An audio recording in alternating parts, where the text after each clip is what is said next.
Good morning student. आज हम start करने वाले हैं ह्यूमन फिजियोलॉजी का ह्यूमन रेस्पिरेटरी सिस्टम। लास्ट जो अपन ने क्लासों में पढ़ा है डाइजेस्टिव सिस्टम, उसी से रिलेटेड आगे अपन स्टार्ट करेंगे।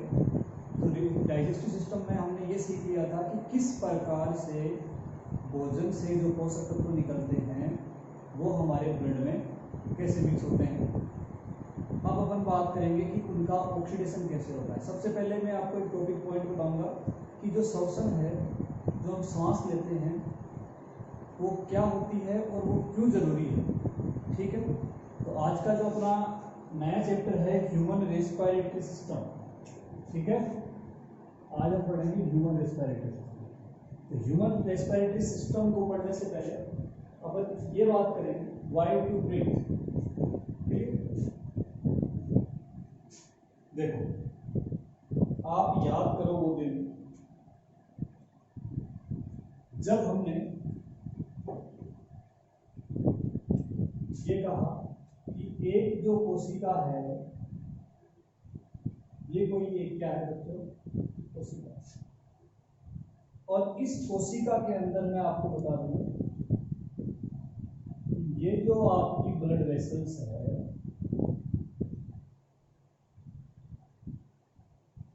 इस ब्लड वेसल्स में ग्लूकोज, या मैं केवल जी लिख देता हूँ, आप समझ जाओगे, हमने अभी पढ़ा है, नया पढ़ा है, इतना तो याद रहता है। ग्लूकोज है, ये ग्लूकोज इस कोशिका में पहुंच गए। अब मैं आपसे ये पूछूं कि ग्लूकोज कहां से आया, तो आपका आंसर क्या आएगा कि सर डाइजेस्टिव सिस्टम। तो ऐसे हमने डाइजेस्टिव सिस्टम पढ़ा, इसमें यहाँ पे डाइजेस्टिव क्या है, ये दिख रहा है ना, डाइजेस्टिव सिस्टम। ये डाइजेस्टिव सिस्टम से ब्लड में ग्लूकोज आ गया था, कैसे आया था बता दिया मैंने, उसके बाद में कोशिका में चला गया। बोलो ठीक है। अब देखो दूसरा, अब हम पढ़ेंगे रेस्पिरेटरी सिस्टम। तो यहाँ ब्लड में क्या होता है बच्चों, ऑक्सीजन होती है, नहीं होती, होती है। ये ऑक्सीजन भी कहाँ आएगी, कोशिका के पास आएगी। इसका ऑक्सीडेशन होगा ग्लूकोज का, तो क्या बनेगा, एटीपी प्लस CO2, और CO2 वापस कहाँ चली जाएगी, ब्लड वेसल्स में चली जाएगी। बोलो ठीक है। तो रेस्पिरेटरी सिस्टम हम आज पढ़ेंगे, लेकिन थोड़ा सा मैं आपको बताता हूँ कि हाँ इसमें होता क्या है, तो अपना ये पॉइंट अपने को क्लियर करना है। तो देखो यहाँ पर बात करते हैं कि जो रेस्पिरेटरी सिस्टम होता है, उस रेस्पिरेटरी सिस्टम में ये हो गए लंग्स, ठीक है। यहाँ यदि अपन बात करते हैं, ये आपका नोज हो गया, यहाँ वायुमंडल से O2 कहाँ जाएगी,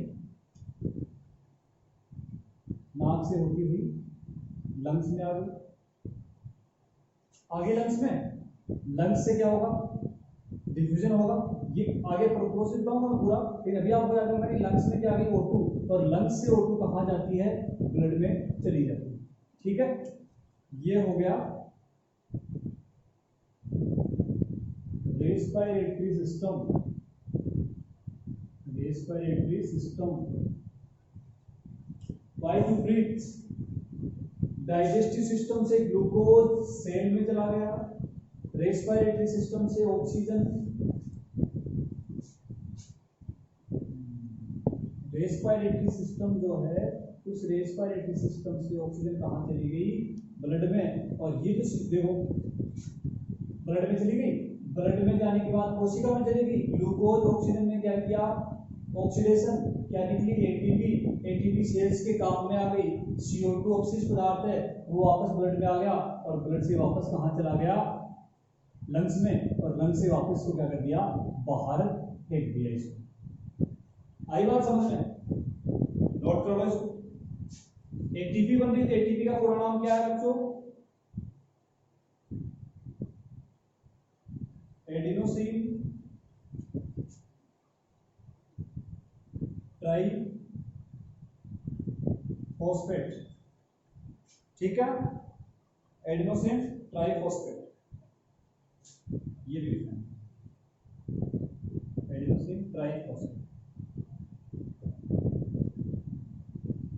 इसकी छोड़ देते हैं।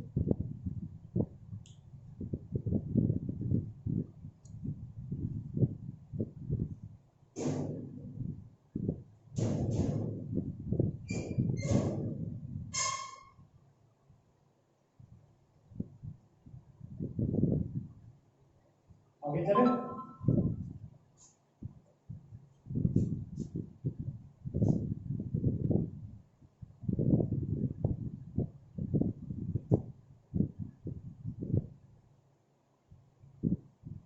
देखो अब अपन बात करते हैं अपनी आगे।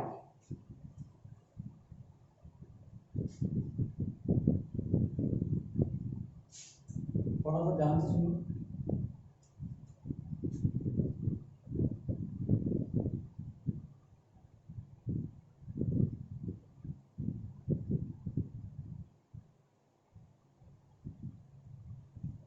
दिख रहा है क्या बन रहा है? ये जो नाक आपको दिख रहा है, इस नाक से एक ट्यूब यहां अंदर जा रहा है,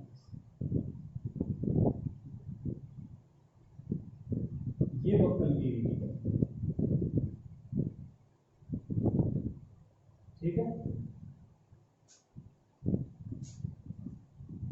ये जो है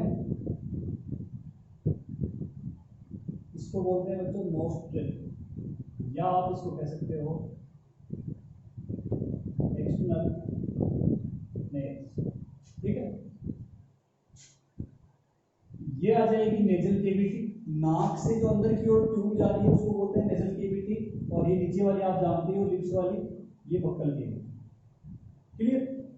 अब आप यहाँ देखो कि जब नाक से और ये दोनों आ रही है, दोनों यहाँ पे आके क्या होगी, कॉमन होगी, ठीक है। और इस वाले पार्ट को बोलते हैं फेरिंक्स, क्या बोलते हैं, फेरिंक्स बोलते हैं।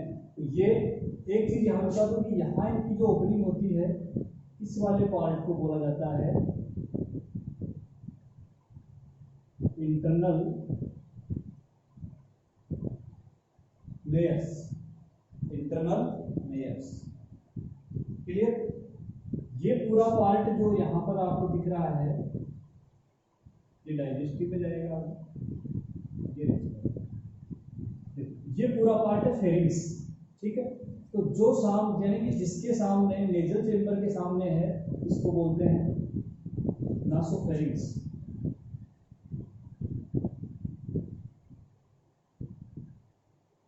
बक्कल केविटी के सामने जो आएगा, ठीक है, बक्कल केविटी के सामने जो आएगा उसको क्या बोलते हैं, थोड़ा सा मेरे इसमें आपको बताइएगा। ये वाला जो फेरिंक्स का पार्ट है, इसको हमने कह दिया नासोफेरिंक्स, ठीक है। दूसरा ये वाला जो पार्ट है, ये फिर पूरा फेरिंक्स का ये जो पार्ट है, इसको बोलते हैं बच्चों ओरोफेरिंक्स। ओरोफेरिंक्स की कहेंगे कि ओरल केविटी के सामने है, ठीक है। यहां पर देखो मैं आपको बता देता हूं कि यहां जो है एक ये इस प्रकार से एक स्ट्रक्चर यहां पाई जाती है जिसको बोलते हैं लेरिंग्स, क्या बोलते हैं,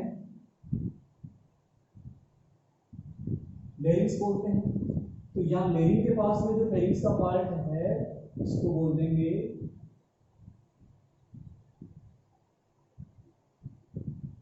लेरेंजोफेरिंक्स, लेरेंजोफेरिंक्स, ठीक है। ये जो लेरिंग्स होता है, इस लेरिंग्स को वॉइस बॉक्स भी कहते हैं, क्या कहते हैं, वॉइस बॉक्स भी कहते हैं। इसमें देखो तार होते हैं इस प्रकार से, जैसे गिटार में तार होता है ना, ऐसे तार होते हैं। आप ये वॉइस बॉक्स है, यानी कि इससे अपनी साउंड प्रोड्यूस होती है, ठीक है। साउंड प्रोड्यूस हो रहा है, तो यहाँ पे आप देखो कि साउंड प्रोड्यूस कब होता है। आप एक चीज महसूस करो कि जब हम बोलते हैं तो क्या हम हवा अंदर ले रहे हैं या बाहर निकाल रहे हैं, करके देखो। जब भी हम बोलते हैं तो हमारे अंदर से फेफड़ों से बाहर हवा बाहर आती है या फेफड़ों के अंदर जाती बाहर आती है। तो हवा जब बाहर आती है तो ये जो तार होते हैं इनमें वाइब्रेशन होता है, और ये वाइब्रेशन ही क्या होता है, इसी से साउंड प्रोड्यूस होता है, ठीक है। उसके बाद में ये जो बड़ा वाला पार्ट यहाँ पे दिख रहा है, इसको बोलते हैं ट्रेकिया, क्या हो जाएगा,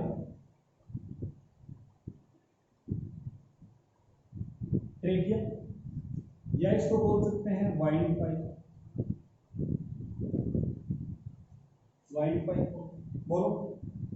लेकिन एक चीज मैं आपको यहां बता देता हूं कि ये जो होता है इसका छिद्र, इसका इस साउंड बॉक्स, ये वॉइस बॉक्स है या लिरिक्स का यहाँ छिद्र है, इस छिद्र को कहते हैं बच्चों ग्लोटिस। क्या कहते हैं इसको,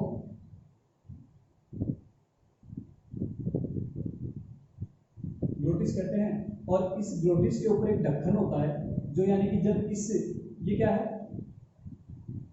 फूड पाइप है, ईसोफेगस। ईसोफेगस में जब भोजन जाएगा तो ये इसमें भी तो आ सकता है ना, तो इसमें नहीं आए, इसलिए इसमें न जाए, इसको रोकने के लिए यहाँ पे एक कवर होता है इसका ढक्कन, इसको क्या बोलते हैं, ग्लोटिस के ऊपर का एपी ग्लोटिस। ये ट्रेकिया हो गया। अब ट्रेकिया जो होता है उस ट्रेकिया के ऊपर सी शेप इस प्रकार से ऐसे,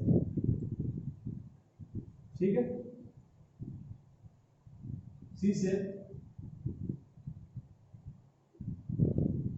कार्टिलेजिनस छल्ले पाए जाते हैं, सी शेप और कार्टिलेज के बने होते हैं, कार्टिलेजिनस। और ये कार्टिलेज कौन सी होती है बच्चों, हाइलिन। कौन सी,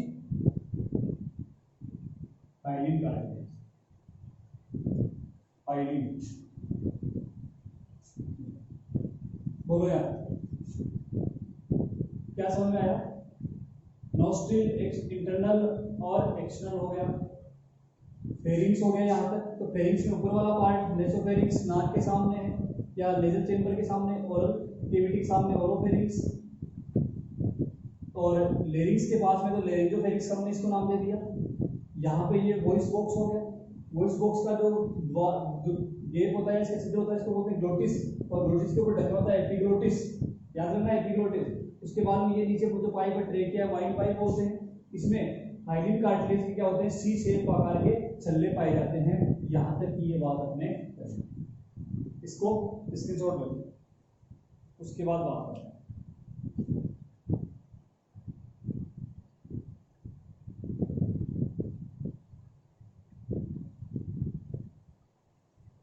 लिया,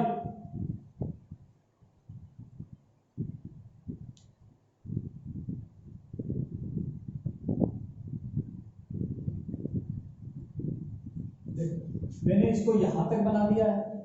अब यदि इसके आगे की अपन बात करते हैं तो यहां नीचे कर लेता हूं, ठीक है।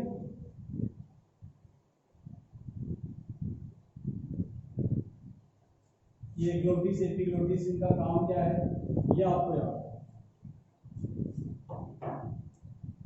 देखो ये जो ट्यूब आ रही है यहाँ पे, ये आके दो पार्ट में डिवाइड हो जाती है, और जब ये ट्रेकिया दो पार्ट में डिवाइड होता है तो इसको बोलते हैं बच्चों प्राइमरी ब्रोंकाई, ठीक है। क्या बोलते हैं, प्राइमरी ब्रोंकाई बोलते हैं। और प्राइमरी ब्रोंकाई जो कहते हैं ये आगे आके ये क्या बना लेती है यहाँ पे, ये आपके लंग्स, ये क्या हो गए लंग्स, ठीक है। थोड़ा सा मैंने बड़ा बनाया समझ लीजिए। उसके बाद में प्राइमरी ब्रोंकाई आगे डिवाइड होगी सेकेंडरी में, सेकेंडरी डिवाइड होगी टर्सरी में, ठीक है। टर्सरी डिवाइड होगी टर्मिनल में। नाम लिखें, अरे हाँ सर समझ में नहीं आया, नहीं आएगा, आ जाएगा। देखो यहां तक तो समझ में आ गया ना। ये वाला पहली बार डिवाइड हो रही है, और पहली बार को क्या बोलते हैं, प्राइमरी।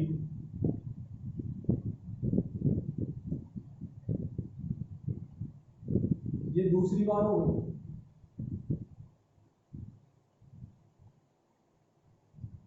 और ये तीसरी बार हो गई।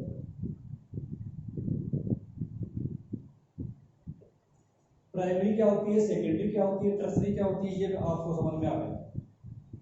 बोलो आया क्या, प्राइमरी, सेकेंडरी, टर्सरी, और ये टर्सरी के बाद में भी हो रही है ना, तो इस टर्सरी के बाद में जो हो रही है यानी कि इसके बाद में हो रही है ये, इसमें न बना के मैं यहाँ बना देता हूँ ताकि आपको समझ में आए। ये कौन सी होगी? टर्सरी। और टर्सरी के आगे जाके ये और डिवाइड होती है, ऐसे इसको बोलते हैं बच्चों इनिशियल।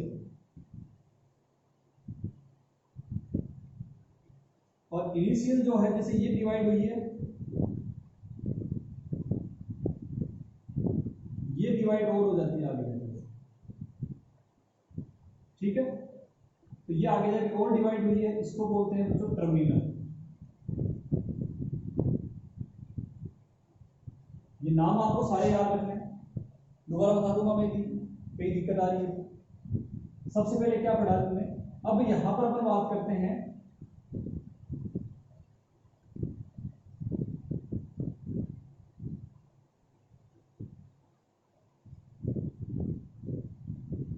देखो प्राइमरी सेकेंडरी, इसमें भी प्राइमरी सेकेंडरी टर्सरी, ठीक है।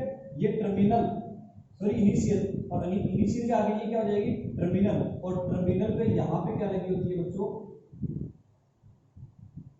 यहां पे क्या लगी होती है? ये लास्ट टर्मिनल के आगे यहां बना देता हूं एल्वियोलर डक्ट।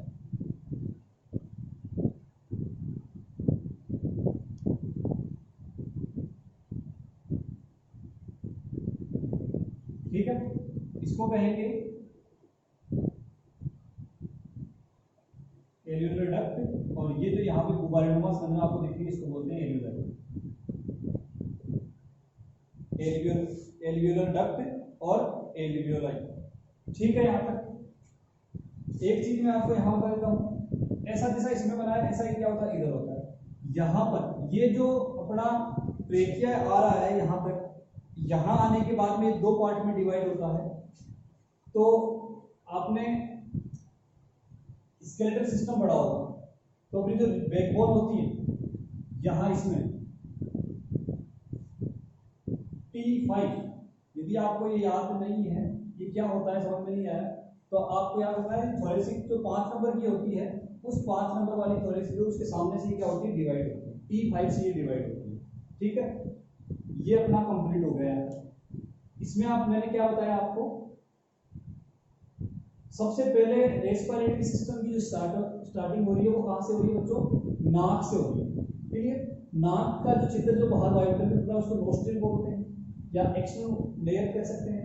उसके बाद में केविटी आ जाएगी, नेजल केविटी। नेजल केविटी की जो ओपनिंग अंदर हो रही है उसको बोलते हैं इंटरनल लेयर्स। इंटरनल लेयर्स की ओपनिंग फेरिंक्स में होती है, और साथ ही बक्कल केविटी की ओपनिंग भी क्या है? फेरिंक्स में। और मैंने आपको कहा था कि फेरिंक्स जो है वो फूड और एयर दोनों के लिए कॉमन होता है। क्लियर? यहाँ तक फेरिंक्स में 3 पार्ट होते हैं, एक जो नेजल केविटी के सामने खुलेगा नेजोफेरिंक्स, बक्कल केविटी के सामने ओरल केविटी के सामने ओरोफेरिंक्स, लेरिंक्स के पास में लेरिंजोफेरिंक्स। ये आपका हो गया लेरिंक्स। लेरिंक्स में ग्लोटिस और एपिग्लोटिस मैंने आपको बता दिया। ग्लोटिस उसका क्षेत्र है और ग्लोटिस के ऊपर जो उसका ढक्कन लगेगा, जैसे मान लो कि ये ग्लोटिस है यहाँ पे और इस ग्लोटिस के ऊपर इस प्रकार ढक्कन लगेगा, वो क्या हो जाएगा? एपिग्लोटिस। एपिग्लोटिस इसोफेगस के अंदर जाने वाले भोजन को लेरिंक्स में जाने से रोकता है। कई बार होता है ना कि जब हम खाना खा रहे हैं और साथ में बात भी कर रहे हैं तो अचानक से खाना श्वास में चला जाता है, तो फिर क्या आती है? खांसी आती है और पानी पी के उसको वापस कैसे भी निकाल जाता है। होता ही होता, इसलिए खाना खाते समय बात नहीं करनी, टाइम भी मिलता है इसके अलावा बात करने का, तो वही टाइम है सही बात करने का। उसके बाद में मैंने आपको बताया कि जो ट्रेकिया है नीचे वाइंड पाइप जिसको हम कह रहे हैं, इस ट्रेकिया में सी शेप हाइलिन कार्टिलेज का बना हुआ क्या होता है? छल्ले होते हैं, रिंग होती है। उसके बाद में कह रहे हैं कि T5 थोरेसिक जो 5 नंबर की थोरेसिक है वहां से 2 पार्ट में डिवाइड हो रही है, और इसके ऊपर भी क्या है? इस प्रकार से ये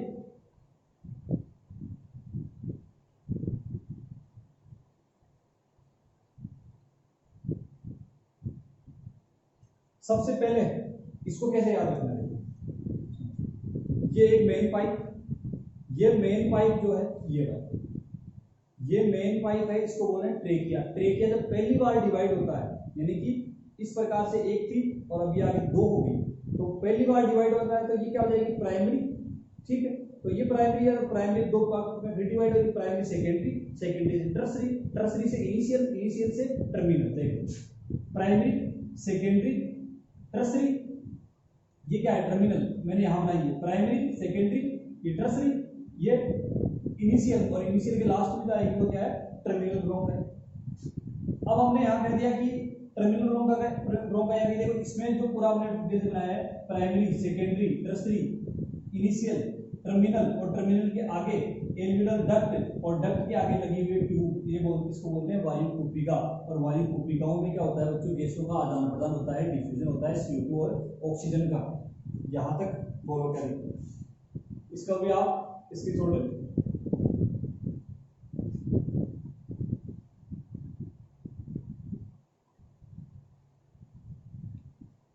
बोलो यहाँ तक कोई दिक्कत है क्या?